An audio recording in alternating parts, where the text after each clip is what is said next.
3월 말 급락하고 4월 초 다시 반등하는 흐름이 있었습니다. 현재 주식시장 어떻게 분석하시나요?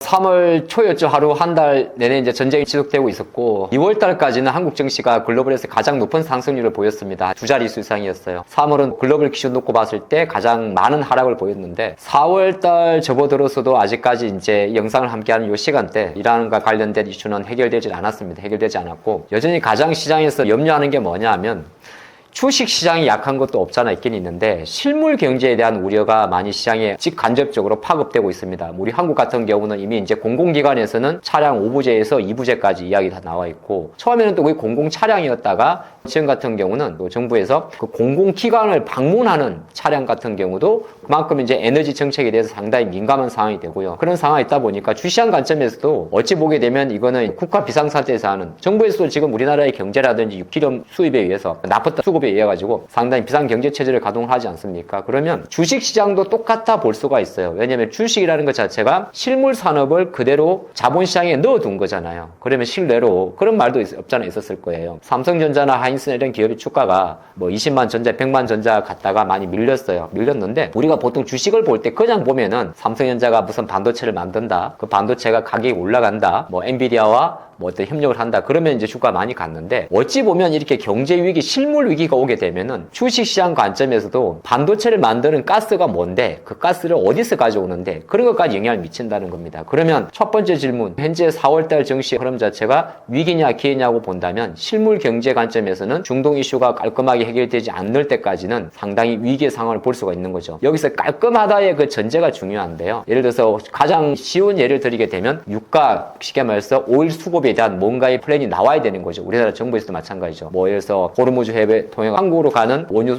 운반선 같은 경우는 오케이 해준다든지 또는 한다고 하더라도 호르무즈 해협을 통해 가지고 중동 이란산 원유가 온다고 해서 국제 유가가 떨어지는 건 아니거든요. 그러니까 두 가지가 공존하고 있고 주시장마저도 실제적으로 중간중간에 3월 초중순은 약간 수혜 섹터 쪽으로 몰리는 게 없지 않아 있었어요. 뭐 정유주라든지 예를 들어서 그런 기업이었는데 이게 전쟁이 장기화되고 실물 경제에 대한 위협이 오다 보니까 주시장 관점에서는 점차 그 실제적으로 반사이익에 대한 섹터는 아주 지엽적이거나 단발적으로 움직이고 있고 오히려 전체적인 관점에서 어느 새 순간 나도 모르게 R이라는 공포가 지금 글로벌 정치를 조금 덮고 있습니다. 바로 리세션이라는 거거든요. 그래서 지금 주식시장의 큰 그림에서는 주식과 실물이 누가 보더라도 이 이슈 때문에는 기회라는 주가적인 매력도 있을지 모르겠지만은 산업 전반으로 놓고 봤을 때는 분명히 위기도 공존하고 있다. 그리 보는 게 어떨까 싶습니다. 지금 시장이 흔들리는 가장 큰 이유는 전쟁, 유가 환율, 외국인 매도 중 무엇이라고 보시나요? 출발은 뭐 전쟁이 만들어낸 유가죠. 그 유가가 만들어낸 환율이 될 거고 그리고 환율이 만들어낸 외국인 매도가 되겠죠. 모든 게 연결고리입니다. 유가가 오르면서 실제적으로 이제 전쟁이 오르면서 전쟁 자체가 아시겠지만 중동 전쟁이잖아요. 그 다음에 원유를 수송하는 바로 그 호르무즈 해협이 되는 거고요. 그러면은 그걸 통해 가지고 여러분 아시겠지만은 예를 들어서 나라가 힘들 때 우리나라가 환율은 갑자기 왜 뛰냐고 묻는다면 환율은 우리나라가 뭔가 위기가 있을 때 많이 환율이 뛰지 않습니까? 이게 주식시장을 처음 접하시는 분들은 제가 조금 더 쉽게 이야기를 드리면 요즘에는 그런 빈도가 작은데 북한이 보통 동해 쪽으로 탄도미사일을 발사하게 되면은 우리나라 주식시장에서 이제는 한번 찍고 맙니다. 이제 그게 이제 그냥 잦다 보니까. 근데 그걸 좋은 건 아닌데요. 근데 그걸 할 때 보통 환율이 올라가는 거거든요. 왜냐하면 나라의 위기가 있을 때 그러면 중동 전쟁으로 인해 가지고 나라의 위기가 있고 나라의 위기가 있는 상태라면 어찌 보면 그 나라의 최장성, 경제 성장 자체가 위험해지니까 뭐 쉽게 말해서 그렇게 보시면 돼요. 뭐 이런 이야기 많이 들어보셨을 건데 여러분 제일 비관한 예로 휘발유 가격이 올랐잖아요. 우리 소비자가 직접적으로 느끼는 건 어떤 거면요. 휘발유 가격이 오르면 이렇게 보면 되죠. 내가 밖에 멀리 나가고 싶어도 아마 집에서 사모님들이나 남편분들이 말릴 거예요. 야, 기름값들 어디 멀리 가. 그냥 집 근처에 놀아. 그럼 어떤 산업이 생기느냐. 그러면 저 멀리에 있는 예를 들어서 바닷가 좋은데 또는 경치 좋은 산에 조금 펜션이 있다든지 좋은 카페가 있어요. 그럼 거기 갈 때 사람들이 이동이 없다 그러면은 쉽게 거기는 장사가 안 되겠죠. 그 장사가 안 되는 거를 더 쉽게 말하면 경기가 돈이 안 도는 거죠. 그 돈이 안 돈다는 건 아주 작은 밑바닥에서 출발하는 것 같습니다만은 그럼 그 카페에다가 이렇게 뭐 물통이라든지 플라스틱 통이라든지 커피를 납품하는 기업들은 납품이 안 되니까 전체적으로 분산돼 가지고 경기 부담으로 가는 거죠. 그러니까 뭐 여러분 다 아시겠습니다만 이는 기승전 유가 하락이 첫 번째 이런 모든 불확실성을 내려놓는 시발점이 되는 거고 이건 우리가 통제할 수 있는 이슈는 아니에요. 왜냐하면 우리나라에서 기름이 나는 건 아니니까. 그런 관점 놓고 봤을 때는 지금 흔들리는 시장의 가장 큰 특징은 중동 이슈, 유가 그리고 유가의 안정. 근데 안정에 대한 절대치는 제가 생각할 때 좀 고민해 볼 부분인데 전쟁이 발생하기 이제 2월 달 정도는 한 1년 동안 우리나라의 국제 유가가 대략 배럴당 WTI 우리가 말하는 서부 텍사스 경질유 기준 놓고 봤을 때는 대략 배럴당 65에서 70달러 정도였어요. 근데 이제 전쟁이 발생을 했으니까 지금 100달러도 넘어가고 했지 않습니까? 그러면 휴전을 한다든지 종전했을 경우에 다시 60달러까지 내려오면 안정입니까? 그러진 않을 거예요. 왜 그러냐면 전쟁을 발생하는 동안에 직간접적으로 중동에 있는 많은 원유 정제 시설이라든지 발전 시설이 폭파가 되고 부상 아닌 이제 훼손이 됐기 때문에 헐당 자체가 훼손에 시간이 걸리니까 국제 유가의 레벨단은 전쟁 전 뭐 배럴당 60에서 70보다는 조금 높은 배럴당 한 7, 80 이상 유지가 되겠죠. 그러니까 나라에서 걱정하는 것도 바로 그런 거예요. 쉽게 말해서 전쟁이 종료가 되고 종식이 되고 휴전이 될 때 주시장은 어느 정도 빨리 조금 회복이 되긴 될 건데 실물 경제는 어쨌든 절대 유가의 레벨 자체가 조금 높아져 있기 때문에 약간의 뭐라고 할까요? 격한 표현인데 분진이라는 게 있죠. 핵폭탄을 하게 되면은 폭발당하는 그 성광에서 사고 나는 것보다 그 후 분진 때문에 더 큰 피해를 가져가죠. 그런 걸로 조금 갈 수가 있기 때문에 그건 항상 우리가 견제해야 될 것 같다. 그런 말씀 드리고 싶습니다. 외국인이 팔고 개인이 받아내는 지금 흐름은 건강한 조정으로 봐야 하나요? 아직 불안한 신호로 봐야 하나요? 우리나라 한국 증시의 그 상황을 좀 잘 이해해 볼 필요가 있을 것 같아요. 우리나라가 이제 전체적으로 우리 코스피 기준으로 뭐 삼성전자가 시가총액이 한 18만 원, 20만 원 기준으로 1100조 정도가 넘습니다. 그리고 이제 하이닉스도 이제 6, 700조 정도가 되고요. 근데 그런 상태에서 이제 전체 코스피 전체 시가총액은 4천조 정도가 돼요. 4천조 조금 넘는데 뭐 이거는 이제 26년도 한 3월 말 4월 초 기준이 됩니다. 외국인들이 이제 한국에 대한 투자 지분의 상대적 가치는 지금 역대 한 최저치라는 30% 밑으로 내려와 있어요. 그러니까 쉽게 말해서 30%라고 단순히 계산해 보면 우리나라 코스피의 전체 시가총액이 4천조잖아요. 거기에 30%라면 외국인들의 지분의 가치는 1200조 정도가 갖고 있는 거겠죠. 근데 계속적으로 좀 감소를 하고 있어요. 그러다 보니까 이 흐름 자체가 언제부터 좀 진행이 됐냐 하면 작년 10월 달부터 한 11월 달 정도까지는 외국인들이 삼성전자를 많이 살 때예요. 그래서 뭐 10만 전자도 만들고 그렇게 많이 만들었던데 올해 26년도 접어들어서 3월 달까지 외국인은 한국 주식시장에서 한 55조 원 정도를 팔았어요. 3월 한 달만 놓고 보면 거의 40조 원 정도를 팔았는데 뭐 월간 금액, 절대 금액 기준으로는 한국 정치 사상 최대 매도가 되고요. 근데 이걸 이제 약간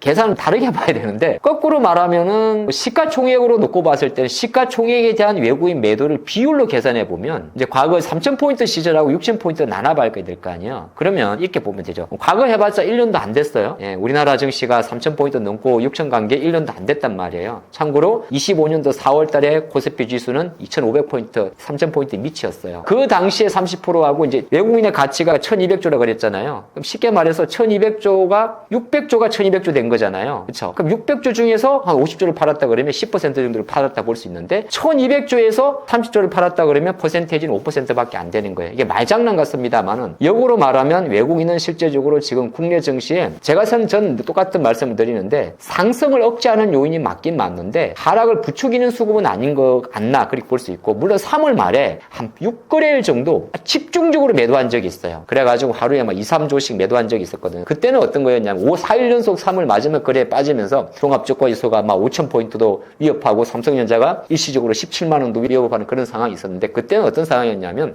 글로벌이 같이 약간 그건 저는 핑계라고 봤는데 3월 마지막 주에 우리나라 글로벌 주식시장에서 어떤 이슈가 있었냐면 한 가지가 무슨 구글, 아마존이죠. 구글에서 터보 퀀트라는 뭐 희한한 뭐 알고리즘을 만들었다 그런 게 있어가지고 메모리가 뭐 6분의 1 정도로 줄어들 수 있지 않겠냐. 그런 이슈가 하나 있었고 두 번째 같은 경우는 뭐냐면 우리가 삼성전자는 하이닉스가 이제 4월 차례 1분기 실적도 발표가 합니다만은 실제 기대치가 되게 높잖아요. 근데 반도체 현물 가격은 뭐냐면 실제로 주고받는 지금 현재 스팟 프라이스를 말하는데 일부 품목에서 2월 달부터 가격의 상승세가 조금 주춤된 게 없잖아 있었을 때 그러한 이슈가 겹치면서 좀 많이 나왔었는데 우리가 2월 달에 한국 증시가 사상 최대를 보일 때가 뭐였냐면 고객 예탁금이 우리 여러분들 주식 주문 가능 금액 또는 국민연금, 연금 뭐 IRA, 연금 신탁 그런 거거든요. 그게 지금 100조를 넘어가 있는 상태잖아요. 그래서 한때 130조까지 갔다가 3월 달에 이제 여러 가지 뭐 외국인들이 흔히 많이 팔았으면은 그걸 누가 샀겠어요? 기관하고 개인인데 기관도 이제 연기금 있고 투신이 있을 건데 연기금과 투신 같은 경우는 우리가 생각하면 적립식 펀드, 수익형 채권 이런 거 관련이 있고 여러분들 많이 들어봤던 그 ETF 시장은 금융투자와 관련이 있는데 그게 다 받아준 거거든요. 물론 언제까지 이 체력을 유지할지는 알 수는 없습니다만은 어찌 보게 되면은 외국인들이 매도를 하기 때문에 주가가 무조건 내려간다 한다고 단정하기는 위험할 수가 있고, 다만 외국인의 매도가 계속 강화되면, 매도하는 속도를 말하고죠. 조금 이해하기 쉽게 말씀드리면, 우리 이제 코스피 시장에 전체적인 이제 거래 대금 이런 걸 분석을 해봤을 때 하루에 뭐 2조 원 이상, 3조 원 이상이 2, 3일 정도 나오게 되면은 하락폭이 크고, 그게 아니다 그러면은 상승을 억제하는 그런 요인으로 보면 되는데, 아까 처음에 질문한 게 그거잖아요. 이게 단기적이냐 여전히 그럼 계속적이냐에 대한 얘기인데, 추세적으로 제가 분석한 바에 의하면 글로벌 테크주 AI 쪽 자금에서, 우리는 하드웨어란 말이에요. 하드웨어는 맞는데 실제적으로 글로벌 AI 쪽에서는 2월 달부터 약간의 버블 이야기 때문에 자금을 빼는 흔적이 없잖아 있었어요. 그래서 제가 생각을 할 때 어떤 생각이냐면, 야, 이거는 외국인들이 35조를 팔고 50조를 파는 거는 단순하게 삼성전자 하이닉스가 많이 올라서가 아니다. 그러니까 전체 글로벌 자산에 투입하는 모든 자산 자체에서 미국의 M7도 마찬가지고 빅테크에 대해서 차익 실현을 한다는 거죠. 그게 정치적인 뭐 트럼프에 대한 불확실성이 있을지 모르겠지만, 그렇게 본다면 외국인들이 우리가 표면적으로 놓고 볼 때 20조 팔고 이런 것 자체는 어찌보면 글로벌 동조하기 때문에, 이 동조화라는 관점에서 역으로 계산했을 때는 글로벌 관점에서 미국의 엔비디아라든지 뭐 메타라든지 구글이라든지 이런 기업들의 주가가 다시 상승을 세를 보이기 전까지는 아마 한국 증시에서도 비슷하게 외국인의 매도세가 진행될 수 있지는 않을까, 그렇게 한번 보는 것도 어떨까 싶습니다. 지금 장에서는 어떤 종목은 버티고 어떤 종목은 더 크게 무너지는데 그 차이는 어디에서 갈린다고 보시나요? 종목별은 이제 그런 게 있어요. 제가 표를 하나 준비해 봤는데, 이게 버블의 공포라는 책입니다. 이 자료인데 한번 같이 보도록 할까요? 주식시장이 많이 올라왔지 않습니까? 그러면 PPT를 한번 자료화면을 보도록 하겠습니다. 이 종목별 장세라는 것 자체는 보통 시장이라는 게 주가 지수가 올라갈 때가 있고, 그 다음에 주가 지수는 멈추다는데 종목들이 활발할 때가 있습니다. 이거는 우리가 주식 경제학에서 다루는 버블의 구조학을 보여드리는 건데요. 제가 이 그림을 보면서 삼성전자, 하이닉스, HBM 이 하나의 스토리를 가지고 한번 이야기를 해보죠. 자명기란 게 작년으로 가만히 보면 작년도 한 8월 달 정도를 생각하시면 돼요. 작년도 8월 달에 인지기라 그래가지고 1차적으로 쫙 올라갔습니다. 그렇죠? 그때가 언제냐면 9월 달 정도. 9월 달부터가 우리는 인지를 많이 못했어요. 우리는 못했어요. 기관들은 알고 있었을 거예요. 왜냐하면 그때부터 작년 9월인데 반도체 가격이, 현물 가격이 샥 올라가면서 쇼티지가 났어요. 그러다 보니까 이제 10월달, 11월달 가면서 이제 언론이 주목을 했죠. 외국인들이 삼성전자를 사고 하이닉스. 이상하게 자꾸 반도체 가격이 나면서 우리 개인 투자가분들은 반도체 현물가 오르는지 잘 모르잖아요. 그러면서 10만 전자가 12만, 15만 이렇게 올라간 거거든요. 자, 그 과정에서 어찌 보게 되면은 열광기라고 하는 우리 개인들이 설날 전후에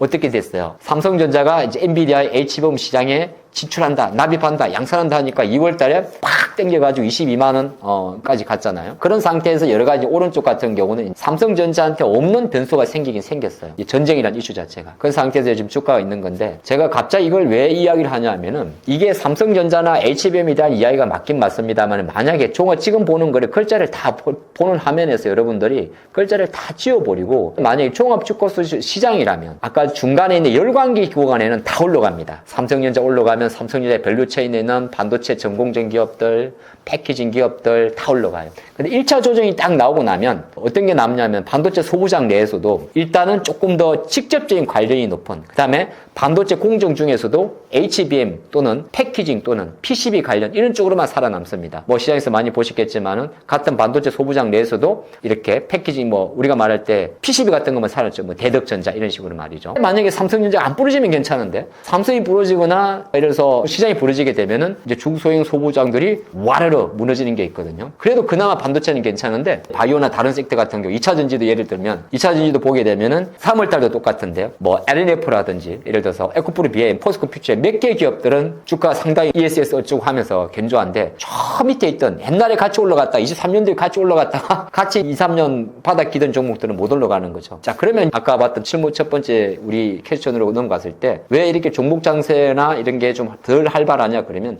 장이 불안해서 그래요. 일단 형님이 안정화될 때까지는 시장 관점에서는 그런 게 있지 않습니까? 집안에 위기가 왔어요. 근데 한 명은 살려야 되잖아요. 예를 들어서 뭐 옛날 우리 어머님들, 너무 옛날 이야기인데, 시골에는 예전에 70년대에 조금 놀려볼까요? 너무 한 50년 전으로 자식이 많았어요. 우리나라에서 1970년도 전후에 그 산하 확대 정책 해가지고 박정희 대통령 때 이렇게 인구가 많아야 된다. 인구는 국력이 다 그랬단 말이에요. 근데 애를 많이 낳는데 중요한 거는 먹고 살기 힘들다 보니까 한 명만 학교를 보낸 거예요. 다 그렇진 않았지만. 주식도 똑같아요. 위기가 오잖아요. 먹고 살기 힘들고 장이 흔들리고 그러면은 그 중에서 똘똘한 애를 뭐 장남이면 장남, 장녀면 장녀 또는 똘똘한 애만 밀어주고 다른 애들은 어떻게 보면 서포터가 되는 거죠. 아주 쉬운 예가 될 것 같아요. 주식시장이 상당히 화랑이고 뭐 예를 들어서 시장에서 흐름 자체가 뭐 삼성전자든 또는 현대차 로봇도 같은 결이었을 건데 이런 기업들의 스토리가 빵빵하면서 그 기업들 주가가 치고 가면 로봇 관련 밸류체인 기업들이 1월달에 보시다시피 막 왁 갔는데 2, 3월달 접어들으면 생각보다 현대차나 모비스나 뭐 현대위아나 이런 기업들은 고점 대비해서 그냥 적당히 있는데 그때 1월달에 올라갔던 기업들은 많은 그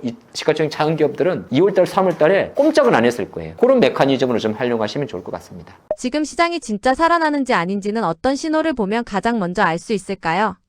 주식시장을 바라볼 때 이제 말해서 중기 투자가가 있을 거고 뭐 아니면 단기 투자가가 있을 거예요. 단기 투자가는 뭐 어떻게 보게 되면은 제일 잘하는 게 뭐냐면 손절 관리를 잘해요. 계좌 관리를 잘합니다. 그렇게 하셔야 단기 투자에 맞는 거예요. 단기 투자가의 가장 큰 장점이나 리스크 관리가 뭐냐고 묻는다면 아니다 싶을 때는 바로 파는 거죠. 그런 게 있는 거고. 근데 다시 거꾸로 돌아와서 본질적인 저한테 여러분하고 하고 싶은 이야기가 지금 주식시장이 진짜 살아있는지 아닌지는 어떤 신호를 보면 되냐고 묻는다면 첫 번째는 시장 자체예요. 시장 자체. 시장 자체라는 게 그럼 여러분들이 지수 레벨이냐 그렇게 해석할 수는 없고요. 우리가 말할 때 시장 흐름 자체가 계속적으로 우상향하는 결과 어찌 보면 가장 살아남아있는 신호예요. 근데 그걸 확인할 때는 어떻게 보게 되면 추세가 완전히 올라가고 났을 때죠. 그러면 뭐 투자분들은 눌리거나 조정 때 사야지 다 올렸을 때 사면 뭐합니까? 거기서 이 두 가지 차이가 나는 거예요. 그러니까 무슨 말이냐면 단기 투자가는 중단기 이동평균선 뭐 이 정도는 여러분들이 조금 보고 하시는 게 좋은데 중기 단기 이동평균선 여기서 단기는 보통 투자가분들이 가장 많이 보는 5일 이동평균선, 중기는 가장 많이 보는 20일 이동평균선. 근데 이 이동평균선이라는 단어가 조금 어렵다면 더 쉽게 설명을 드릴까요? 5일 이동평균선이 우리가 말하면 5일짜리니까 주봉이라 그래요. 하루에 만들어지는 빨간 양봉 1봉이면은 월화수목금 5일짜리가 주봉이에요. 그럼 주봉 자체가 양봉이라든지 우상향할 때가 그나마 시장 관점에서는 좋은 거예요. 주식이라는 게 빠질 때는 뭐 이것저것 해서 빠지는데 올라올 때는 아직도 해소가 되지 않은 상태에서 주가가 올라온다는 말이죠. 저희가 어떤 이야기를 했냐면은 이 질문도 마찬가지일 건데 유가가 어느 정도까지 내려와야 장이 좋습니까? 라는 그 질문과 똑같은 논리예요. 절대치는 없어요. 가장 중요한 거는 시장이 어느 눈높이가 높아지는 상태에서 왜? 우리가 유가 100달러 시대를 겪어보지 않은 것도 아니기 때문에 시장은 그 변동성을 싫어하는 거고 그럼 신호라는 건 뭐냐 하면 야 정말 이제 이란 전쟁을 일어나가지고 예를 들어서 그런 게 있잖아요. 미국하고 이란하고 협상을 했어요. 근데 유가가 안 떨어져요. 그럼 우리의 기준점은 뭡니까? 협상이 중요한 거야? 유가가 안 떨어지는 게 중요한 거야? 헷갈리잖아요. 그렇죠? 그 가장 중요한 건 시장에서 바라보는 유가가 어느 정도 안정화됐음에도 불구하고 만약 유가가 불안정한데 시장 자체가 자세를 잡으면 이거는 자세가 잡힌 거예요. 제가 지금 어떻게 보면 주시장은 어찌 보면 야 우리가 나침반을 캐가지고 N자는 북쪽이야. 그건 없어요. 그게 제가 강조시키고 드린 내용이에요. 나침반을 캤더니 E는 동쪽이고 W는 서쪽이고 S는 남쪽이 이게 아니에요. 뭐 아니란 말은 좀 그런데 가장 중요한 거는 시장에서 보여지는 그 에너지가 어느 정도 시세에 홍하는 각도가 좋아지고 그 다음에 뭐 수급도 붙여지기라 저는 생각이 들어요. 절대 레벨은 없어요. 그거 정말 중요한 거거든요. 환율이 1,500원보다 밑에 내려가면 좋냐? 그건 없어요. 왜냐하면 환율은 추세적으로 올라가고 있으니까. 예, 그렇게 보시면 좋을 것 같은데 뭐 기성전 말씀드리게 되면은 시장이 어느 정도 안정화된다는 거는 뭐 우리가 기술적 분석 관점에서 놓고 봤을 때 그게 저는 오히려 가장 심플하다 봅니다. 일봉에서 양봉이 많고요. 빠지면 양봉이 많고 주봉에서 주간 기준으로 계속 저점을 상향하는 그런 관점으로 업황과 섹트에 대한 힘을 보시면 어떨까? 가장 이럴 때는 심플한 게 가장 정확하다는 관점도 중요할 것 같습니다. 변동성이 극심한 장세에서 투자자들은 어떻게 계좌를 관리해야 할까요?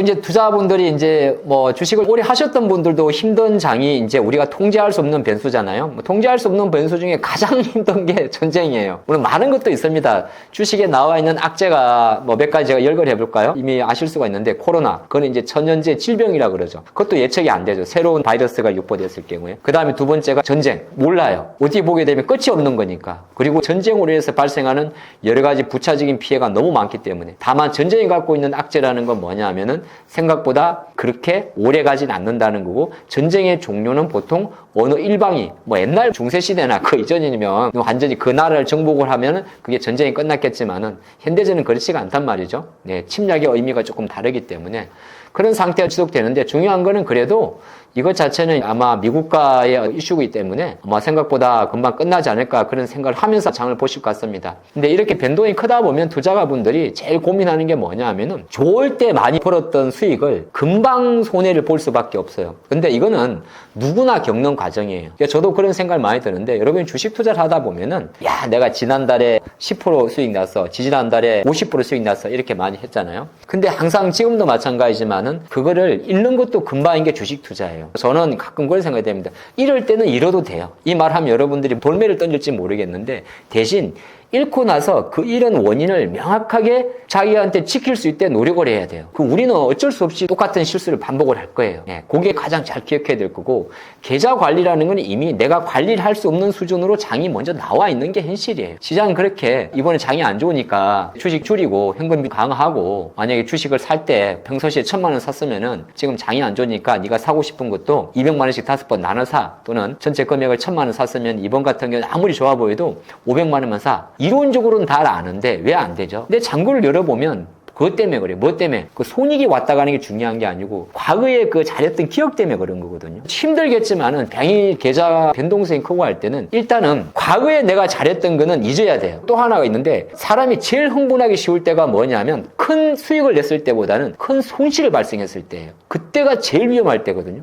여러분 생각해 보세요. 아유 내가 어떻게 해가지고 6개월 동안 1년 동안 2천만 원짜리 5천만 원 만들었어. 5천만 원짜리를 뭐 1억을 만들었어. 근데 그게 2, 3일 만에 이렇게 해버리면 사람이 머리가 하얘진다 그럽니다. 근데 그때 제일 중요한 게 뭐냐 하면 그때 올라오는 사람이 있고 계속 수렁터를 가는 경우가 있어요. 올라오는 사람의 첫 번째 특징은 뭐냐 하면 일단은 쉽니다. 쉬워요. 제일 어렵지만 쉬워요. 근데 가장 고세 영역입니다. 주식에 그렇게 손실이 나고 쉴 수 있다고? 일단 고세 이론적으로는 정리하고 가자고요. 근데 최악의 경우가 뭐냐 하면 거기다가 무리해서 빨리 내가 이런 손실을 복구하고자 무리한 매매를 하고 무리 안 하던 매매를 하고 본인이 원래 냉정하게 하던 사람이 뚜껑이 열려가지고 급하게 들어가는 거죠. 저는 그렇게 생각을 해요. 그게 제일 어려울 때 이제 감정 컨트롤이 제일 어려운데 그거는 가장 제가 권하는 팁은 무조건 비중을 줄이세요. 근데 비중을 줄이라는 게 이렇게 조금 더 디테일하게 정리해 드릴게요. 그냥 매체를 보면 여러분들이 뭐 반등시 현금 비중 강화 이런 이야기 할 거예요. 반등을 해야 현금을 유지하죠. 항상 보면 올라올 것 같은데 내가 한 매수가보다 올라오기 전에 빠져버리거든요. 거꾸로 말하면 내가 한참 이 주식을 이제 우리 표현으로 물려있다 그래요. 손실 중에 있다가 본전됐는데 팔았더니 다음날부터 날아가면서 멘붕 온다 그러잖아요. 그럼 이 모든 공통점은 인간이기에 누구나 경험할 수 있는 일이고 앞으로도 저도 마찬가지로 여러분들도 똑같이 생길 수 있는 일이에요. 그럼 그거의 폭을 가장 좁힐 수 있는 거는 그거의 비중 축소라는 거예요. 그러니까 내가 한 번에 익절던 그렇게 보면은 다시 원칙 원래 처음으로 가는 조금 나눠서 사고 나눠서 팔고 사는 것도 파는 것도 특히나 손절도 익절도 마찬가지인 거죠. 변동성이 크면 클수록 그 큰 결은 매매 사이즈를 줄이시라. 근데 줄이시는 것 자체를 무조건 손절하라는 말은 아니라 갖고 있는 종목들을 조금씩 줄이고 또 줄일 때 새로 사는 것도 원래 줄인 만큼만 사라. 마음속에 이미 야 내가 100에서 200을 만들어서 갑자기 200이 다시 150이 됐어. 그럼 그 150을 가지고 내가 200을 빨리 만들고 싶어하는 그 조급함은 시장이 허용하지 않더라고요. 내가 내려간 속도가 만약에 10이 걸렸다면, 열흘이 걸렸다면 내 마음속에 내가 이걸 회복하는 데는 최소한 20일 이상, 2배 이상이 걸리겠구나. 그렇게 마음가짐을 다져보시면 기가 막히게 주식시장도 그렇게 움직입니다. 확 빠졌을 때는 빨리 올라오는데 확 빠졌다가 3월달 정시 나중에 시간 되실 때 여러분들 한번 일봉 한번 눌러보세요. 확 빠지니까 올라왔다가 또 빠지니까 올라왔다가 하다가 확 빠지니까 휙 계좌도 똑같아요. 그걸 같이 고민하시면 좋겠습니다. 지금 같은 악재 속에서 한국 증시가 유독 더 크게 흔들리는 이유는 무엇인가요? 환율이죠. 그러니까 갑자기 환율 그러면 여러분들이 이제 지겨울 건데요. 우리나라 국가별 산업의 수출 구조를 잠깐 공부를 하고 가죠. 미국은 전 세계 이제 GDP 그 1위 국가죠. 미국은 전체 경제의 70%가 소비예요. 경제라는 게 우리가 경제 성장률 이야기하지 않습니까? 그렇죠. 언론에서 GDP라고 이야기하잖아요. 그러니까 GDP를 구성하는 게 네 가지 크게 주요 항목이 있습니다. 하나가 C, 컨슈머, 소비가 있고요. 하나가 I, 인베스트먼트, 기업 투자가 있습니다. 그 다음에 또 하나가 G, 정부 지출. 우리가 말하면 우리나라도 전 4월 달에 또 추경 편성 해가지고 뭐 유가 지원금 지원한다 그러잖아요. 그 추경 있거든. 마지막이 XM이 있어요. XM이 뭐냐면은 X가 수출이고 M이 수입입니다. 이 네 가지 항목을 소비, 투자, 정부 지출, 수출입을 통해 가지고 그 나라의 경제 성장을 판단하는데 미국은 C가 제일 높아요. 70%. 그래서 미국은 뭐가 중요하면 금리 정책에 되게 민감한 거예요. 이야기하니까 되게 이해하기 쉽죠. 미국은 금리를 내린다 그러면 그러면 주식시장이 확 올라가는 거예요. 물론 우리도 따라가는 건 있지만. 반대로 한국 같은 경우는 수출 비중이 50%가 넘어요. 거의 아마 60, 70% 될 거예요. 경제 내에서. 왜 그러냐면 쉽게 생각해보죠. 우리나라는 인구가 5천만 명에서 멈춰 있어요. 그렇죠? 그게 핵심이에요. 중국은 어떠냐? 내수가 15억 명이 넘잖아요. 그러니까 중국은 일정히 수출도 합니다만 수출 다 막혔는걸? 하지만 한국보다는 중국은 수출 비중이 상대적으로 낮고 내수 비중이 높아요. 그러니까 환율의 관점에 놓고 봤을 때는 우리나라 같은 경우가 수출이 이제 하수출이다 보니까 가만히 생각하면 여러분들이 그럴 거예요. 그럼 우리나라 수출하니까 환율 올라가면은 좋은 거 아니야? 이렇게 볼 수 있잖아요. 맞긴 맞습니다. 근데 한 가지 간과한 게 있죠. 수출을 하기 위해서는 수출의 이제 최선석. 실제 수출은 수출 빼기 수입이잖아요. 그 대신 환율 올라가게 되면은 좋은 건 수출했으니까 좋게 볼 수는 있는데 수입 단가가 올라가면서 생산 원가가 올라가는 거죠. 근데 오히려 그게 중기적으로 상승을 할 때 지금 우리나라 원 환율은 IMF 이후로 1,500원 가지고 이야기 많은데 제가 볼 때는 환율 자체가 약세로 가는 구간에 있거든요. 환율이라는 거는 상대 교환 환율이 개념이기 때문에 일본의 엔화, 달러의 강세 이런 거와 겹치는 부분이 있어서 저는 절대 레벨에는 신경을 안 쓰는데 절대 레벨을 주식시장에서 신경을 안 쓰지만은 실제 실물 경제에서는 엄청나게 신경이 쓰이기 때문에 한국 증시가 유독 같은 악재 내에서도 글로벌 증시 이슈가 발생할 때 높은 이유는 수출 비중이 높은 외환시장에 대한 노출도가 크기 때문이다. 일단 그렇게 볼 수가 있겠습니다. 외국인이 최근 한국 증시에서 강하게 팔고 있는 흐름은 어떻게 해석해야 할까요? 같은 논리죠. 외국인들은 한국에서 주식을 살라 그러면은 실제적으로 쉬운 예로 아직 SK 하이닉스가 올해 26년도 1분기에 가장 많이 나오는 단어가 미국에다가 주식 예탁 정서 DR 상장할 수 있게 해달라 그런 거잖아요. 그럼 미국 투자가나 글로벌 투자가들이 실제적으로 왜냐하면 지금 글로벌에서 우리나라의 삼성전자나 하이닉스가 지금 연간 200조 이야기 나오니까 200조 보는 회사가 없어요. 그것도 영업이익 기준으로. 그러니까 많은 투자가들이 그만큼 한국 주식에 관심이 많단 말이죠. 근데 중요한 건 이 사람들이 한국 주식을 살 때 미국에 상장돼 있으면 미국에 쪄 있는 거 주식 사면 돼요. 달러로 사가지고 달러로 계산하면 되는데 한국에 직접 들어와서 살려고 하니까 뭐가 필요하죠? 달러를 사야 되는 거예요. 근데 달러를 샀는데 지금 환율이 올라버리면 어떤 현상이 발생을 하느냐? 실제적으로 내가 달러의 가치가 원화의 가치가 내려가 버리니까 사는 입장에서는 싸게 살 수가 있어요. 왜냐하면 내가 달러를 갖고 오면은 달러가 원화보다 가치가 높잖아요. 쉽게 말하면 이렇게 계산하면 돼요. 우리가 동남아 여행 가실 때 우리나라 원화 가치가 강할 때 똑같은 물가라도 싸 보이는 거예요. 더 쉬운 예로 말씀드릴까요? 면세점, 해외여행을 갈 때 내가 면세점에서 남편분 넥타이라든지 여자친구 핸드백이라든지 또 내가 좋아하는 다른 선글라스라든지 이런 거 하나 살려고 그래도 환율이 1,300원 할 때는 우리나라 백화점에서 사는 것보다 쌌는데 1,500원 넘어가 버리니까 이제는 의미가 없는 거죠. 면세라는 것 자체인데. 예, 그런 관점을 보시게 되면 그걸 주시장 관점에 놓고 보면은 외국인 투자가 입장에서 놓고 봤을 때는 우리나라 주식시장을 지금은 30%가 안 됩니다만은 4천조 중에서 1,200조를 갖고 있는데 아무것도 안 했는데 환율이 올라버려서 환율이 10% 올랐으면은 120조의 손실이 발생하잖아요. 예를 든 거예요. 1,400원에서 1,540원이 가면 환율이 10%가 오른 거예요. 그럼 달러 기준으로 놓고 보게 되면 달러가 갖고 있는 입장에서는 원화의 가치가 10%가 손해잖아요. 그러면 쉽게 말해서 주식을 팔 수밖에 없는 거죠. 그런 노출 자체가 가장 이 외국인의 매도를 좀 자극한다 그리 볼 수 있을 것 같습니다. 원달러 환율이 높아진 상황에서 국내 투자자들은 무엇을 가장 먼저 경계해야 할까요? 환율이 높아진 이유가 가장 중요할 거예요. 우리나라의 이유인지 아니면 해외 이슈인지. 일단 그럼 예를 한번 들어보면 지금까지 대부분 여러분들이 해외 이슈가 되게 많잖아요. 미국이 금리를 인하하지 않고 인상한다 하더라. 그러면 달러가 강하니까 상대적으로 예를 들어서 우리나라 원화가 약할 거고 아니면 일본이 갑자기 금리를 인상한다더라. 그러면 금리 인상하고 환율은 같은 방향입니다. 강세입니다. 그건 잘 기억하시고 한 가지 요건 이제 각주가인데 금리하고 환율은 같은 방향입니다. 만약에 미국이 금리를 인상하면 달러 강세, 일본이 금리를 인상하면 엔화 강세, 일본이 만약에 금리를 인하하면 엔화 약세. 옛날에 우리가 엔저라는 게 같은 내용 있잖아요. 우리나라도 마찬가지죠. 우리나라가 금융통화위원회에서 금리 인하하게 되면은 달러 약세 이렇게 보죠. 근데 최근에 이제 한국에서도 왜냐하면 금리 이게 좀 같은 상황인데 우리나라 0.5% 정도 됐죠. 기준금리가 환율 때문에 인하를 못 하는 거잖아요. 우리나라 경제가 좋아가지고 원래도 우리도 인하를 해야 된다 저는 생각하거든요. 근데 환율 때문에 이제 외국인 자본 유출 우려를 많이 염려하는 겁니다. 그러면 우리 투자분들도 이게 환율이 높은 것 자체가 단순한 놓고 보면 그냥 놓고 봤을 때는 요 환율이 높으니까 항공주, 대한항공이나 항공주들 비행기 안 뜨겠네. 여행주들이 망했네. 틀린 말은 아니거든요. 비행기를 못 뜬단 말이에요. 제트료가 제일 비싸니까. 그 정도만 끝나는 게 아니라 환율이 높다 보니까 쉽게 말해서 외국인 투자가 입장에서는 주식을 많이 사지 않겠네. 오히려 갖고 있는 걸 팔 확률도 높겠네. 무조건 팔진 않겠지만은 만약에 요만한 악재가 나왔을 때 환율이 낮았다면은 요만큼만 팔 건데 환율이 높다면 이만큼 팔겠네. 그 관점으로 이해할 수가 있다. 있다 볼 수 있을 것 같고요. 우리 투자가 입장에서는 이제 속도의 문제인데요. 아까 제가 반복적으로 말씀드립니다만은 초반에 절대 레벨을 통과할 때는 시장이 민감하게 반응합니다. 절대 레벨이란 건 뭐냐면 나디요. 1,400원, 1,500원 이런 식으로. 아니면 몇 년 내 최고가다. 몇 년 내 최고가다. 그 처음 돌파할 때는 거기에 대한 반응을 합니다. 환율이 쭉쭉쭉 올라가더라도 예를 들어서 1,500원, 1,600원. 근데 이렇게 100원 단위는 너무 큰데요. 한 50원 단위로 끊어가지고 그렇게 올라가는 임계치에 갈 때는 주시장도 안 좋고 되게 경계하는 거고 그게 어느 정도 고착화가 되면 그때부터는 역으로 말하면 수혜주를 찾게 됩니다. 왜냐하면 환율이 올라서 수혜를 보는 섹터가 뭐가 있을까 찾게 되거든요. 그럼 거기에서 다시 한번 이제 원론 쪽에 갖고 물론 그 과정에서 주식시장이 좀 안정화됐을 때를 봤을 때는 우리나라 뭐 수출 비중 높은 기업이 한두 개가 아니에요. 삼성바이오는 90%가 넘어요. 현대차, 삼성전자, 반도체, 조선 다 포함되는 거거든요. 그러니까 그 관점으로 한번 보시면 좋은데 가장 경계해야 될 것은 환율 이퀄 주식시장은 불안, 가장 원칙적인 답으로 내려올 수밖에 없지 않겠느냐 그렇게 보겠습니다. 외국인 매도가 멈추고 다시 돌아오는 시장은 보통 어떤 신호가 먼저 나오나요?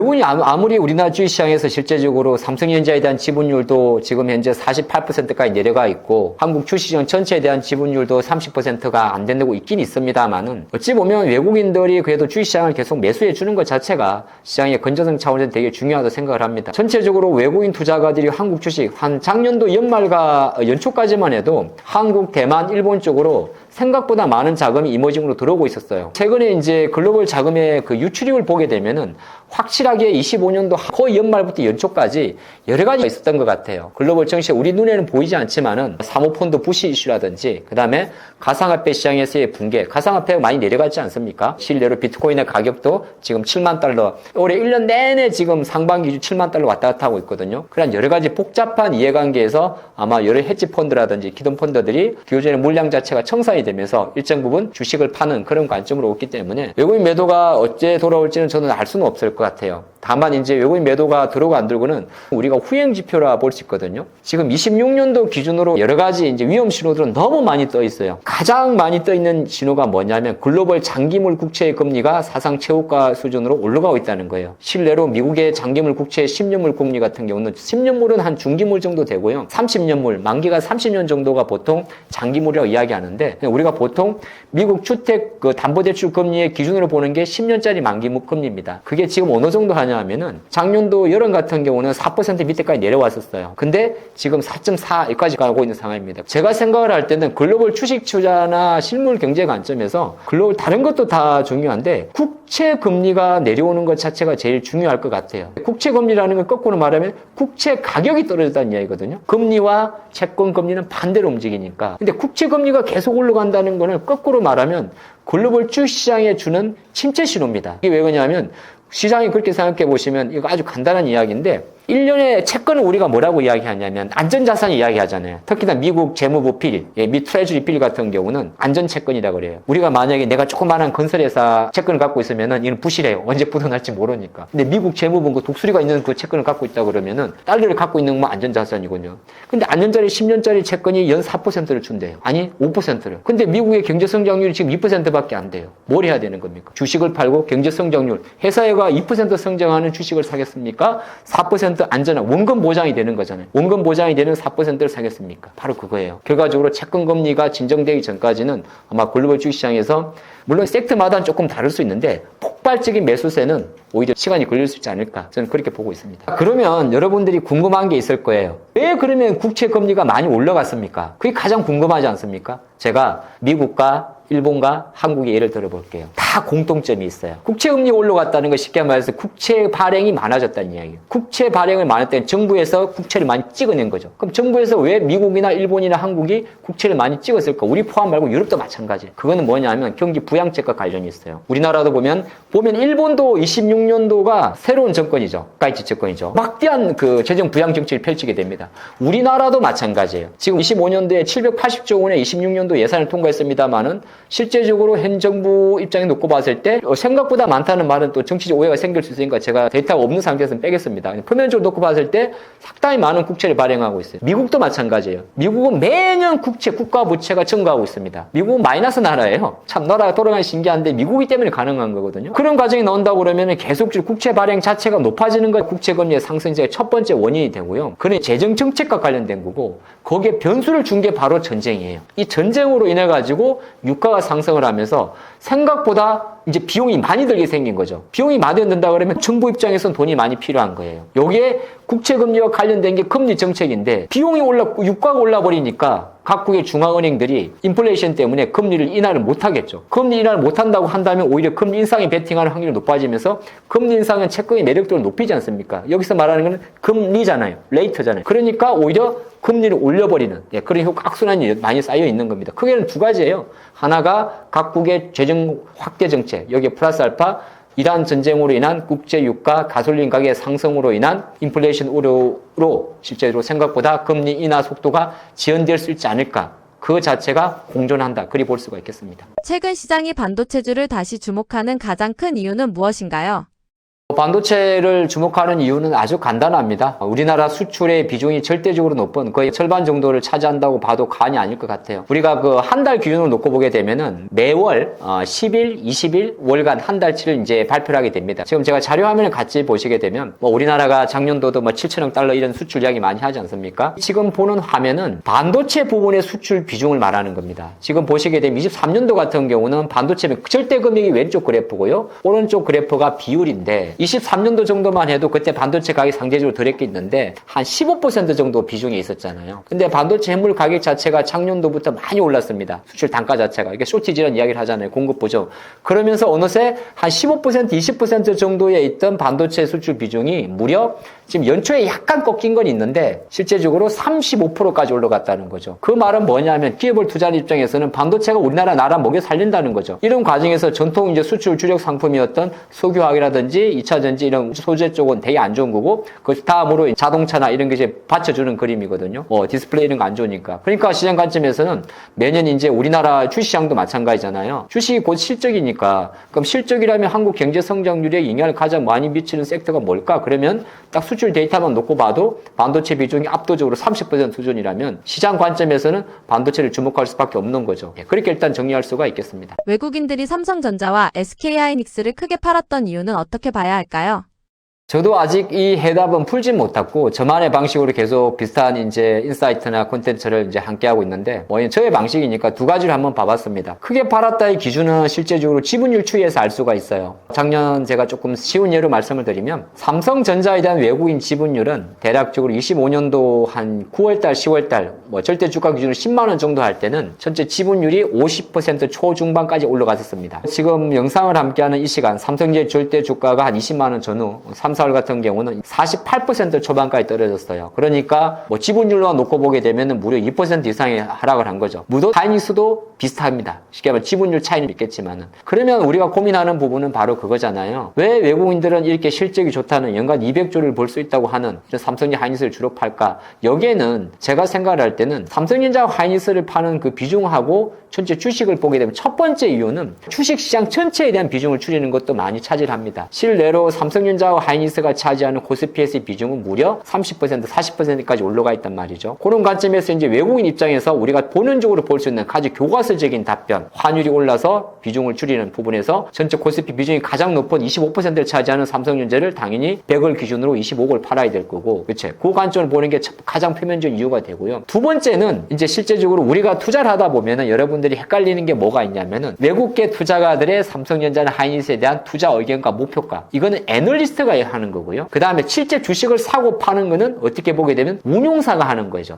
글로벌 자산 운용사 블랙록이라든지 한국 같은 경우는 주요 기관들이 있겠죠. 그럼 애널리스트의 생각과 운용사의 생각은 서로 다를 수도 있어요. 실제로 애널리스트는 내가 그 기업의 가치만을 분석하는 거고, 운용사 입장에서는 그 기업의 고가와 고평가와 저평가 또는 여타 산업에 대한 것과 같이 생각을 해야 되는 겁니다. 그러니까 주식이라는 걸 파는 것 자체가 단순하게 이 기업이 팔아서만 비싸서만 파는 건 아니에요. 일례로 어떤 사건이 하나 있었냐면 2월달 정도에 우리나라 삼성전자 하이닉스가 엄청 올라가니까 여러분들 많이 들어봤던 EWI라고 블랙록이 운종하는 미국에 상장되어 있는 한국 ETF가 하나 있습니다. 근데 그 블랙록 ETF라는 거는 종목별 비중의 기준치 상한선이 정해져 있어요. 왜냐하면 ETF를 만들었네 그러면 특정 종목을 100% 사버리면 그게 무슨 ETF예요? ETF는 간접 투자의 성격을 갖고 있거든요. 그래서 25% 정도가 됐는데 똑같아요. 국민연금 25년도에 삼성전자 하이닉스 왕창 판 거랑 똑같아요. 뭐냐? 기준을 했는데 그 주가가 올라가지고 삼성전자 하이닉스 주가 주가가 올라버리면서 상대적 비중이 높아져 버린 거죠. 그럼 높아보면 어떻게 해야 되죠? 팔아야 되는 거예요. 그런 이벤트도 있었는데 참고로 지금 영상을 함께 이 시간에는 EWIS의 삼성의 비중 25% 밑으로 내려와 있었어요. 그런 이제 과정은 없어요.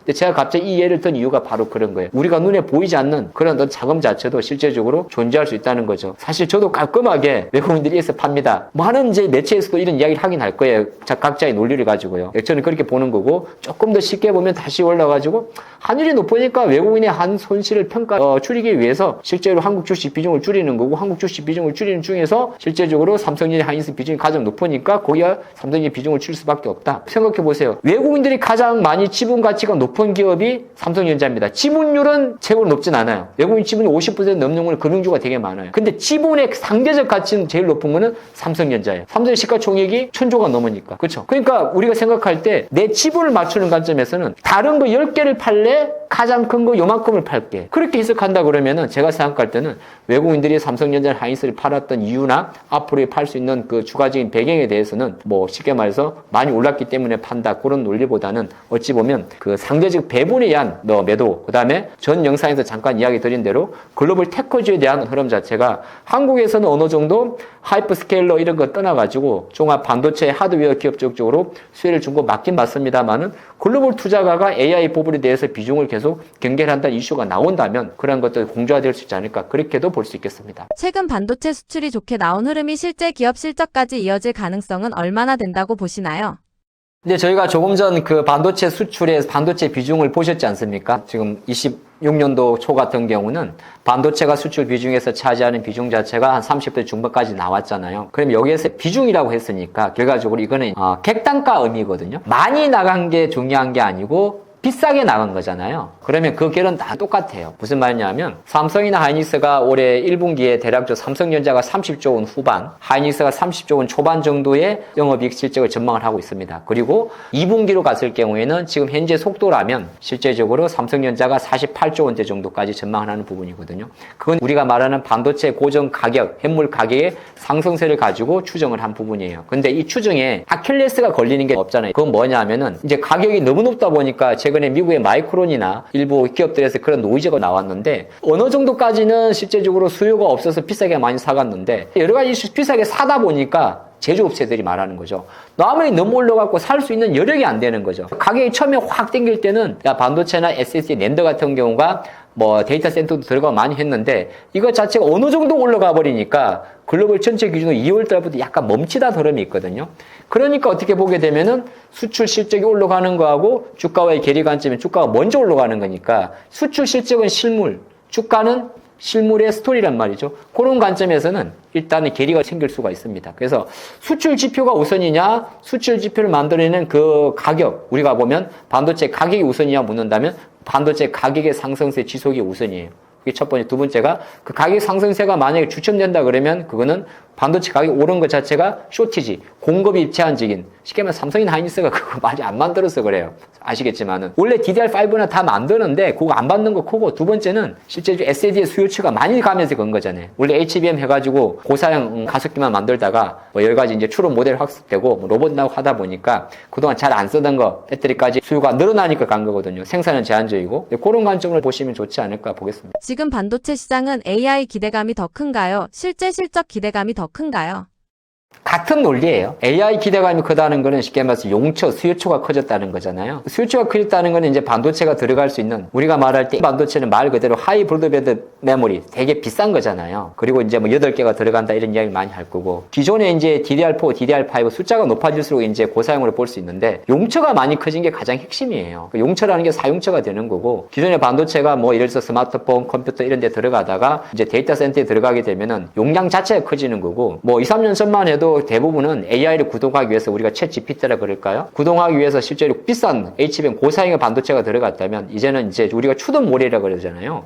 뭐 로봇이라든지 자율주행이라든지 그다음에 이런 거로 나올 때는 이제 약간 저사양인데 실제적으로 같은 효과를 낼 수 있는 쪽으로 많이 들어가니까 어찌 보면 AI의 기대감 자체가 결정적으로 실적으로 이어진 거고 이 기대감이라는 것 자체가 범위가 넓어져 버린 거죠. 그러니까 우리가 말할 때 앞으로 AI 산업은 끝나지 않는다고 하는 게 끝날 수가 없는 산업이 된 거예요. 왜냐하면 이제는 거기에 일들여져 있고 그게 계속 진화를 하기 때문에 복제품이 나오잖아요. 그게 핵심이에요. 이 시장이 죽었냐 안 죽었냐를 처리할 때 제일 먼저가 뭐냐 하면 복제품이 나오는 거예요. 복제품이라는 표현 자체가 중국 입장에서는 기분 나쁠 건데 딥시크가 복제품이 되는 거죠. 똑같은 걸 만든 거잖아요. 싸게 만드는 거고. 또 최근에 2월 달에 뭐 구글 터보 퀀터도 약간 조금 다릅니다만 비슷한 내용을 갈 수 있는 거고 25년도 9월 달에 아마존 구글의 주가가 신고가 갈 때도 챗GPT를 넘겨버리면서 제미나이가 실제적으로 지금 유저 속도가 GPT를 이용하는 유저와 지금 구글 제미나이를 이용하는 유저의 속도가 바뀌어 있단 말이죠. 그러니까 경쟁이 생기는 것 자체, 모방 제품이 나오는 것 자체는 산업이 커진다는 거거든요. AI는 바로 그런 거고 우리가 여러분들도 영상을 보시는 분들은 이미 다 알아요. 그러면 맞는 거예요. AI가 너무 편안해. 이거는 수요자 측면이고 실제적으로 산업 현장에서 실제적으로 AI 된 용처 때문에 나의 일자리가 줄어드는 걸 많이 볼 수가 있어요. 그러면 이것 자체가 실적으로 연결된다는 거죠. 그래서 AI 산업이 실제적으로 사이클이 끌린다는 거는 우리가 의심할 수 없는 뭐 절대 불면의 진리가 되는 거고 실내로 그거를 대체할 만한 저는 지금도 대체가 생각이 안 나는데 대체할 만한 뭔가 나오기 전까지는 이런 말을 하면 그렇습니까? 이 표현 조심해야 되는데 석기 시대로 돌아가기 전까지는 말이죠. 최근에 트럼프가 이 말하면서 난리가 났거든요. 그럼 스톤에이지로 넘어가기 전까지는 AI 산업 바뀌지 않는 거고 그러면 그와 관련된 첨단 기술과 관련되기 때문에 이와 관련된 실적 기대감은 기존의 메모리를 만든 회사에서 계속적으로 메모리를 조립하고 메모리를 붙이고 패키징 붙이고 PCB 쪽으로 확단될 가능성이 높습니다. 그거를 저는 계속적으로 보시는 게 좋지 않을까 보겠습니다. 중동 변수로 반도체 핵심 소재 공급망 이슈까지 나오고 있는데 이런 리스크는 투자 심리에 얼마나 영향을 줄 수 있을까요? 이 리쇼어링 또는 공급망 이슈라는 거는 여전히 우리가 한 5년 정도 된 것 같아요. 러시아 우크라이나 전쟁이 발생할 당시도 비슷한 내용이었고 미국과 중국의 무역 분쟁, 무역 관세 전쟁이 나올 때도 공급망 이슈가 계속 나오는 단어입니다. 그 다음으로 나온 단어가 리쇼어링이라는 단어죠. 미국에다 공장을 지어야 되고 에너지 자립망을 강화해야 된다. 반도체도 마찬가지죠.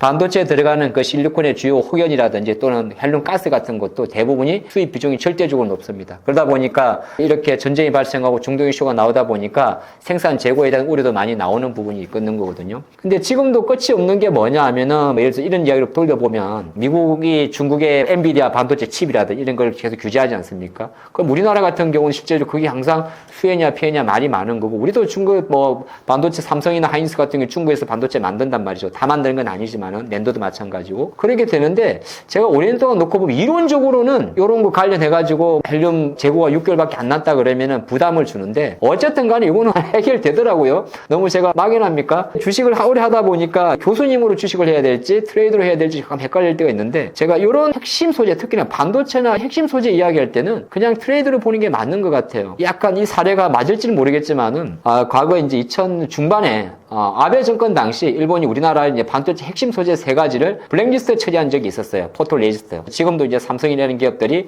내재를 하고 있는데 그때 같은 경우는 이제 일본에서 뭐 포토레지스트나 이런 거를 받지 못하면은 반도체를 못 만드니까 약간 주입되는 거 있었는데 그거 자체 충격은 생각보다 낮았던 것 같고 지금은 이제 그거는 다른 거예요. 이거는 반도체 핵심 소재에 대한 공급하기 때문에 제가 생각할 때는 물론 이걸 너무 뭐 편하게 생각하고 아예 괜찮아. 6개월 정도는 알아서 구해오겠지 이렇게 보는 건 아니란 생각할 수 있긴 있는데 뭐 재료의 악재 노출들 면에서는 어느 정도 그렇게 딥한 것 같지는 않다. 물론 정말 산업 전반으로 파고 들어가게 되면 심각할 수 있을지 모르겠지만 주시장 관점에서 오히려 다른 재료보다는 묻히지 않을까 저는 그렇게 보고 있습니다. 반도체가 다시 시장 주도주가 되기 전 떠오르는 신호나 전조 증상 있을까요? 반도체 이야기를 하면서 우리는 항상 삼성이나 하이닉스 이야기를 할 수밖에 없습니다. 반도체가 다시 주도주가 되려면은 AI가 주도주니까, AI 산업 주도주니까, 그러면은 조건이 뭘까? 아주 너무 현문우답을 드리도록 할까요? 삼성전자 하이닉스 주가가 견조해야겠죠.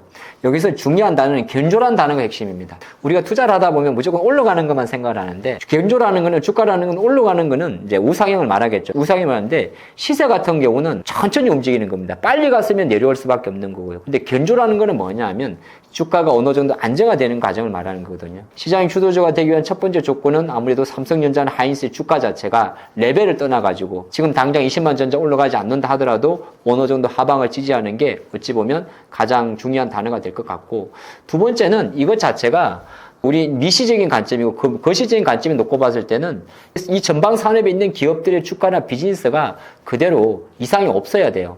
삼성전자가 4월 초중순에 1분기 추정치를 발표하지만 그 추정치는 하나의 보고서 한 장이지 삼성전자 앞으로 비전은 나오질 않아요. 그 비전은 실제적으로 본 실적을 발표하는 4월 말에 나오는데, 그럼 하이닉스나 삼성전자가 본 실적을 발표해서 향후 전망이 어떨 건가에 대한 그 전에 나올 수 있는 신호가 하나 있어요. 그 신호가 바로 그 전에 발표하는 미국 빅테크 기업들의 실적 발표입니다. 미국 빅테크 기업은 어떻게 보면 메모리 가격을 우리가 예상할 수 없습니다만은 걔네들이 캐펙스 투자라 그러거든요. 항상 그런 게 복합질 같아요. 지금 현재 주가 수준 놓고 봤을 때는 제가 생각할 때는 4월달 놓고 봤을 때는 이거는 약간 다른 변수 관점인데, 일단 중복되는 중동 이슈는 빼고 봤을 때 그런 거 다 약간 잠깐 껴놓고 반도체가 다시 주도주로 올라갈 만한 재료가 뭡니까? 그러면 미국 주요 빅테크 기업들의 실적 발표 앤드 캐펙스 투자예요. 실적 발표는 어차피 미국 애들은 아주 약아가지고 항상 보면 70% 이상의 어닝 서프라이즈가 나오기 때문에 그건 잘 나온다고 봐야 되는 게 맞는 거고, 중요한 거는 앞으로 자본 지출에 대한 이야기를 계속적으로 푸시하는가. 그게 어떻게 보게 되면 다시 한번 반도체 관련 주도주들 또는 반도체 관련 밸류체인에 있는 기업들의 주가가 탄력을 받는 신호가 될 수 있지 않을까, 그렇게 보겠습니다. 지금 같은 장에서는 어떤 업종이 상대적으로 버틸 가능성이 높다고 보시나요? 주시장에는 생각보다 많은 업종과 섹터 또는 종목이 많이 존재를 합니다. 근데 여기서 첫 번째는 지금 같은 장을 먼저 정의해 볼 필요가 있을 것 같아요. 지금 같은 장은 아시겠습니다만은 이란의 이슈를 통해서 국제 유가의 상승세가 글로벌 증시 전반으로 부담을 주는 상황입니다. 그게 가장 핵심이라서 어찌 보면 주시장이 갖고 있는 가장 안 좋은 리스크, 그러니까 시장 리스크라고 이야기를 합니다. 시장 리스크는 우리가 이거는 주식 경쟁에서 나오는 이야기인데 포트폴리오 분산으로도 커버가 안 되는 걸 시장 리스크라고 이야기를 합니다. 쉽게 말해서 반도체를 사고 방어를 사고 유가를 사고 뭐 통신주를 사고 방산주를 사도 전체 내 수익률이 보존할 수 없는 걸 말하거든요. 그걸 이제 우리가 보통 포트폴리오 분산으로 분산 불가능하다 그렇게 이야기를 합니다. 그래서 지금 장은 사실은 현실적으로는 버틸 종목은 없습니다. 이렇게 제가 먼저 장의할 수가 있어요. 그건 왜 그러냐면 주식시장이 어느 정도의 주도주의 성격보다는 그 기업이 갖고 있는 펀더멘탈 이런 것보다는 전체적으로 누르기 때문에 이제 그런 게 보이는 거거든요.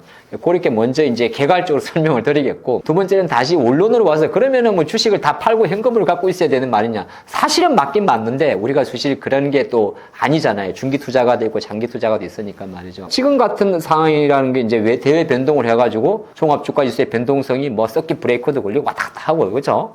오늘 뭐 10% 올랐다가 내일 10% 빠지고 이런 상황이잖아요. 그러면은 이 전쟁이 끝나고 국제 유가는 고공행진이 보일 것이며 어느 정도 금리 인하에 대한 가능성은 낮고, 그런 중에서도 시장이 삼각보다 덜 빠지고 버틸 만한 업종을 준비하는 게 맞아요. 그럼 그게 뭘까요? 생각해보면 글로벌 트렌드에 동조화되는 거죠. 그러면 글로벌 트렌드에서 가장 그런 헤게모니가 통하는 섹터는 뭐냐? 에너지 인프라죠. 여러분들 아마 반도체 생각하셨을 거예요. 에너지 인프라죠. 왜냐하면 그렇게 보는 게 어쨌든 간에 다시 한번 중동 사태를 통해 가지고 우리나라 정부에서 뭐라고 합니까? 재생에너지 강화해야 된다. 우리가 막 옛날 어르신들 표현으로 시급했단 말이에요. 야, 이거 중동에서 싸움 나니까 강국 따위 뭐예요? 우리나라 기름 한 번 안 난 나라에서 어디서 뭐 기름을 파겠어요? 그러니까 에너지원 확보를 하는 거잖아요. 그러면 쉽게 말해서 상대적으로 버틸 가능성은 높은 그냥 우리가 개별적 움직이는 종목들 말고 자원 개발, 에너지 뭐 인프라 또는 에너지 관리 이런 섹터들이 조금 더 버틸 확률이 되게 높습니다. 그러니까 그게 조금 더 구체적으로 설명을 드리면 뭐 에너지를 만들 수 있는 뭐 재생에너지 관련 일수가 되는 거고, 또는 에너지를 보존할 수 있는 ESS 관련되는 거고, 그 다음에 에너지 자원 리튬을 리쇼링 또는 공급망 자립망을 하기 위해서 해외에다 자원 투자하라는 기업, 제가 좀 구체적으로 설명을 드릴까요? 주가 안 움직일 것 같습니다만은 자원 개발하는 포스코 그룹주라든지 베렉스 인터내셔널이라든지 이런 기업들도 다 같은 길로 갈 수가 있는 거고, 그 관점으로 보는 게 좋습니다. 그리고 이제 에너지 인프라니까 어떻게 보게 되면 전력 스마트 팩토리 쪽으로 넘어가는 그림이란 말이죠. 그러면 나중에 뭐 새로운 원전도 맞긴 맞습니다만은 발전운에 대한 고민이라면 뭐 복합 화력 발전기를 만들고 하는 그런 뭐 BHI라든지 뭐 두산이라든지 그런 쪽으로 다 변화될 수 있습니다. 그래서 이 기업들의 단순히 주가는 시장에 따라 움직일 수 있는데, 큰 관점에서는 에너지 인프라스트럭처 재건이라는 그 단어를 가지고 보는 게 어찌 보게 되면은 꼭 전쟁이 발생하지 않아도 사실 제가 이 섹터는 중장기적으로 보는 섹터거든요. 그 출발점이 원래 AI 데이터 센터 때문에 그런 거잖아요. AI 데이터 센터 전쟁 발생하기 전에 모든 트렌드가 뭐였어요? 그 많은 데이터 센터를 짓기 위해서 필요한 전력을 어떻게 공급할 것이며 어떻게 관리할 것이 핵심이잖아요. 예, 그런 관점이 됩니다. 뭐 LS 그룹도 마찬가지고요. 그러니까 LS도 있고 LS 일렉트릭도 있거든요. 그럼 제가 지금 여러 가지 이야기한 것 같습니다만 그 모든 게 스마트 팩토리를 통합니다. 전기를 만들고 전기를 송배전하고 전력을 관리하는 그런 쪽이 아마 계속적으로 전쟁 전후까지도 주도 섹터로 존재하지 않을까. 이 기업들이 많이 사족을 붙이다면 눈에 띄게 팍팍 움직이지는 않을 거예요. 예, 인프라스트럭처니까. 저는 여기에 많은 비중을 두고 있습니다. 정부의 추경이나 정책 대응이 실제로 증시에 도움이 될 수 있는 구간은 언제라고 보시나요? 정부가 유류 관련해가지고 조만간에 이제 국회에서 아마 통과는 시킬 거예요. 그렇게 해가지고 저소득층 또 이렇게 유류비도 지원하고 한다고 하지 않습니까? 경제 부양 관련인데. 근데 표면적으로 놓고 보면은 이제 출시한 관점으로 바로 연결치면은 대형주는 별로 영향을 미치지 않고요. 내수 관련주 쪽으로는 일시적으로 영향을 미칠 수가 없지 않아 있기는 있습니다. 이제 그 섹터가 이제 내수 소비 섹터가 될 것 같아요. 예, 그런 쪽 영향을 미치는데 그게 바로 많이 드러나진 않아요. 보통 우리가 말하는 소비 쿠폰이라는 형태가 되는 건데 보통 그런 나오게 되면 소비재들 쪽으로 매기세가 몰리는 게 있기는 있어요. 이게 이제 유료 쿠폰이긴 합니다만은 실제로 이런 이슈가 나올 주시한 관점에서는 그게 내수 경기 부진에 따른 소비 활성화 정책으로 들어오는 거잖아요. 그러면 보통 많이 움직이는 게 이제 의류라든지 이런 쪽으로 많이 움직입니다. 그러니까 의류, 쇼핑 이렇게 가는 게 흐름이 있고 그 관점이 조금 이제 나오는 부분이고 직간접적으로 이 추경의 효과 자체가 생각보다 그렇게 오래 가진 않아요. 왜 그러냐면 추경을 만들 수밖에 없었던 외부 환경이 더 큰 거잖아요. 그러니까 추경이라는 게 우리말로 풀어 쓰면 추가 경정 예산이잖아요. 어떤 위기 상황이 발생했기 때문에 새롭게 예산을 편성을 해가지고 긴급 수혜를 해주는 게 추경이란 말이죠. 그럼 거꾸로 말하면 추경을 만드는데 그 원인이 더 크다 보니까 생각보다 수혜 섹터의 흐름 자체는 생각보다 더딥니다. 그래서 이런 거는 직간접적으로 추경을 한다 그러면은 정부가 지금의 상황에 따라서 어느 정도 심각성을 인지하고 있구나. 비상사태 선포를 한다고 하면은 이걸 인지하고 있구나. 그런 쪽으로 들어오는 거고 일시적으로 가끔 그런 게 있어요. 약간 석유화학 이야기로 조금 이어가게 되면 우리가 석유화학에 이제 꽂힌 나프타라 이야기 하잖아요. 그 나프타를 가지고 LG화학이나 금호나 대한유화나 롯데 이렇게 다 들어가는데 그 수급까지 차질이 나오다 보니까 왜냐면 정유회사들이 지금 당장 급하기 때문에 나프타를 안 주거든요. 줄 수도 없는 상황이고 휘발유 뽑기가 바쁘지 지금 나프타까지 안 간단 말이에요. 그런 업종에 대해서 정책 자금이 들어가는데 시장 같은 경우는 주가는 잠깐 움직인 것 같습니다만은 잘 보면은 업황이 안 좋다를 반증하는 거예요. 이해되셨죠? 그러니까 무슨 말이냐면 우리가 역으로 생각해야 돼. 추경을 준다 그러면 그쪽이 수혜가 될 거라 생각하는데 거꾸로 보면 안 좋으니까 추경을 주는 거죠. 그래서 주시장에 미치는 영향 자체는 일시적에 그친다. 저는 그렇게 감히 말씀드리고 싶습니다. 지금은 낙폭과대 반등을 노리는 전략이 맞나요? 아니면 실적이 확실한 종목만 보는 전략이 맞나요? 4월 달에 이제 투자분들이 가장 그래도 믿는 구석이 실적이에요. 삼성전자 실적도 있을 거고요. 이제 4월 한 중하순 넘어가면 미국의 빅테크 실적 발표하고 우리가 주식을 하면서 맞는 말이에요. 야, 그래도 실적이 좋은 기업들은 우리가 버틸만 하다. 버틴다는 표현이 있을 수가 있고 또 시장 안정화되면 금방 올라간다. 여기는 이제 두 가지가 공존을 해요. 하나는 우리가 확인하는 실적은 지나온 실적. 그 다음에 우리가 궁금한 앞으로 실적. 근데 이게 생각보다 조금 어려워진 게 항상 제가 조건을 다니까 그럴 수는 있는데 전쟁이 없었을 때 실적 추정치하고 전쟁이 있어 나서의 실적 추정치가 조금 달라져 있는 거예요. 왜냐하면 앞으로 일어날 일은 지금의 상태의 속도를 가지고 전망을 하는 거잖아요. 근데 중간중간에 변수가 생겨요. 원자재 수급이 난 반도체 같은 경우는 헬륨 가스에 대한 이야기까지 다 나오는 거고. 근데 또 매출 같은 거 보게 되면 우리가 생각할 때 이거 우리가 눈으로 안 봐서 그렇지 정유 시설만 폭파된 게 아닐 텐데 아랍에미리트든 중동 같은 경우도 데이터 센터 다 폭파됐을 건데 이런 생각하게 되면은 역시나 재건을 위한 메모리 반도체 많이 드는 거고 이렇게 고민하잖아요. 근데 시기적으로 4월이기 때문에 시기적으로 4월이라면 저라면 실제적으로 실적이 나오는 섹터를 먼저 기반으로 할 거예요. 그게 이제 첫 번째 기억해야 될 거고 두 번째가 이런 이야기를 하게 되면 이제 여러분들이 고민에 빠집니다. 현대차, 기아차 실적 너무 좋던데요. 이렇게 이야기하는데 잘 봐봐요. 실적이 좋은 거하고 주가가 덤핑된 모멘텀의 괴리는 구분하셔야 돼요. 이게 뭐냐면 실적이 좋아도 실적이 만약에 100을 벌다가 200을 벌었어요. 근데 주가가 100에서 200까지만 가고 조금 많이 가서 300까지만 가면 괜찮은데 이 주가가 500까지 가버렸어요. 그랬더니 시간이 지나서 정말 이 기업은 100에서 200의 실적을 발표했어요. 근데 주가는 500까지 갔다가 300까지 내려와 있어요. 좀 어떤 관점이죠? 이미 내 종목의 수익률은 50만 원이 30만 원 가 있는 거죠. 무슨 말이냐? 실적 시즌이라 했을 경우에 어느 주가 관점 자체가 너무 부러지면 안 돼요. 물론 부러져 있지만은 그 기업들이 부러진 이유가 시장 때문에 부러져서 올라오는 가인 갈 건데 만약에 우리가 안정화될 때 많은 분들이 추가 매수 해가지고 장기적으로 가는 거는 사실 상관없다는 말은 저도 잘 못하거든요. 그것도 항상 트렌드는 맞지만 여러 가지 변수 때문에 변할 수 있으니까. 그래서 일단 우선순위는 낙폭 과대보다는 실적이 확실한 걸 보긴 보는데 중요한 건 뭐냐 하면 그 실적으로 오른 거하고 멀티플이 오른 거에 합을 계산해 봐야 돼요. 너무 어렵나요? 반도체는 그리 어렵지 않아요. 반도체는 사실 멀티플이 많이 간 건 없어요. 그냥 HBM은 각 실적이 있었고, HBM은 모멘텀이었고, 하이닉스한테는 HBM이 실적이고, 삼성전자한테는 모멘텀이고, 대신 두 다의 공통점은 바로 디램과 낸드 가격이 폭등인 거고, AI 수요에 대한 희망회로는 그냥 일정 부분의 모멘텀이란 말이에요. 근데 정확히 말하면은 현대차 그러면 실제적으로 실적도 좋아지긴 있는데, 제가 과거 주가를 놓고 보면 현대차 40만 원 이상, 기아 한 10만 원대 정후반은 전부 다 로봇 프리미엄이 붙어 있거든요. 로봇 프리미엄. 물론 로봇 프리미엄이 붙어 있는데 로봇 프리미엄이 아무리 대세기 때문에 그 프리미엄을 디스할 수는 없습니다만은 이게 실적 시즌에 들어갔을 때는 현대차는 실적으로 움직인 것보다는 로봇 프리미엄, 그 다음에 그 로봇 프리미엄이 결국에는 실적을 가져올 거라는 상상력과 연결되어 있는 거거든요. 상상력 플러스 현실화죠. 그런 걸 조금 구분해 보시면 좋겠다는 말씀을 디테일하게 드리겠고, 나머지 이제 종목들, 뭐에서 많이 빠진 것들, 실적은 좋은데 많이 빠진 종목들이 꽤 있을 수가 있어요. 그런 종목들 같은 경우는 쉽게 말씀해, 너무 많이 빠지면 안 돼요. 안 된다고 말씀 못 드리겠는데, 개별주나 이런 것들이 조금 위험할 수가 있겠죠. 그건 구분했으면 좋겠습니다. 현재 실적이 좋은 섹터가 있고 길게 봐야 하는 섹터가 있다면 어떤 관점으로 봐야 할까요? 막상 여러분들이 4월 중하순 또는 이제 5월 달 되게 되면 실적 발표를 하면서 어떤 종목들은 실적을 발표했는데 주가가 추가적으로 상승하기도 하고, 어떤 종목들 같은 경우는 늘 그렇지는 않습니다만 우리가 흔한 표현이 세론이라 그러잖아요. 소사뉴팔, 소문에 사서 뉴스에 팔아라. 그런 단어가 보통 음성적으로 사용을 한단 말이죠. 그러면 두 가지를 한번 구분해 보자고요.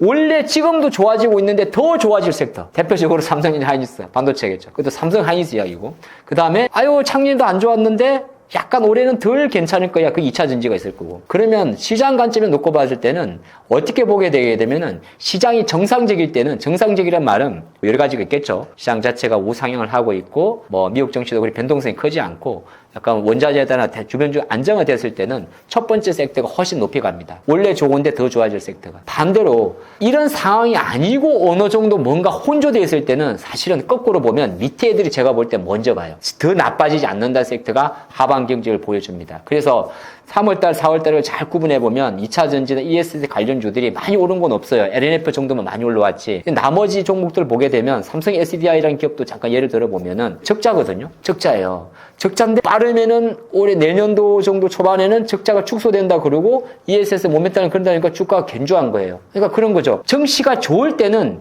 원래 잘 버는 쪽으로 매기세가 확 몰립니다. 정시가 불안하면 확 몰렸던 그 기업들의 주가가 비싸 보이기 때문에 그거에 대해서는 어느 정도 리스크 관리를 하고, 어차피 이 회사는 앞으로 실적이 축소될 거야. 적자가 축소될 건데 모멘텀이 괜찮아, 스토리가 괜찮은 쪽으로 매수세가 확 들어오는 흐름이 있어요. 요거 하나 잘 기억하시면 좋을 것 같고, 두 번째가 하나 조금 첨언할게요. 조선 섹터 같은 친구들이나 이런 애들이 실적이 되게 좋아요. 수주해놨으니까. 근데 주가가 안 갔을 거예요. 근데 조선주는 통상적으로는 모멘텀으로 주가가 움직입니다. 실적은 시장이 어느 정도 수주 잔고로 움직이는데 약간의 변칙이 하나 있는데, 실적 시즌 전에 조선주가 실적과 모멘텀으로 움직이게 되면은 실적 발표 시즌에는 좀 못 가는 성향이 있었고요. 과거 데이터를 봤을 때. 반대로 올 26년도 조선주 같은 경우는 연초 반짝, 2월 초 반짝 두 번을 빼고 나면 우리가 말할 때 별로 주가 상승한 게 없어요. 그건 왜 그러냐면 수주를 떠나가지고 미국과의 조선협력, 방산협력, 마스가 프로젝트에 대한 추가적인 진행 상태가 현재 약간 중동 이슈나 여차 복합적으로 멈춰있기 때문이거든요. 그러면 그 기업들 같은 경우는 오히려 실적 시즌에 상대적으로 빛을 발휘할 수가 있을 것 같아요. 그거 한번 구분해서 보시면 좋겠다는 말씀을 드리도록 하겠습니다. 저는 하창봉이라고 합니다. 유튜브 주식 클래스 하창봉을 운영을 하고 있고요. 매일 이제 하나의 컨텐츠를 또 함께 하고 있는데, 이제 오늘 이렇게 말씀드린 여러 가지 이야기들 같은 경우는, 저 같은 경우는 매주 수요일 날 밤 10시, 매주 일요일 밤 10시에 라이브를 통해 가지고, 이제 수요일 같은 경우는 주중의 시장의 흐름이라든지 주요 이벤트, 인사이트, 그 다음에 일요일 같은 경우는 매주 일요일 날 밤 10시에 이제 주말에 있었던 글로벌 상황이라든지 다음 주에 있을 주요 이벤트에 대해서 서로 이야기하는 시간을 갖고 있습니다. 바로 이 시간은 라이브로 진행을 하니까 유튜브 검색창에 주식 클래스 하창봉, 또 저 이름 또는 주식 클래스를 입력하시게 되면 바로 확인해 볼 수가 있을 것 같고요. 그 다음에 오셔서 많은 컨텐츠도 함께 하시고, 항상 그냥 가시면 안 되겠죠? 구독 눌러주시면 감사하겠습니다.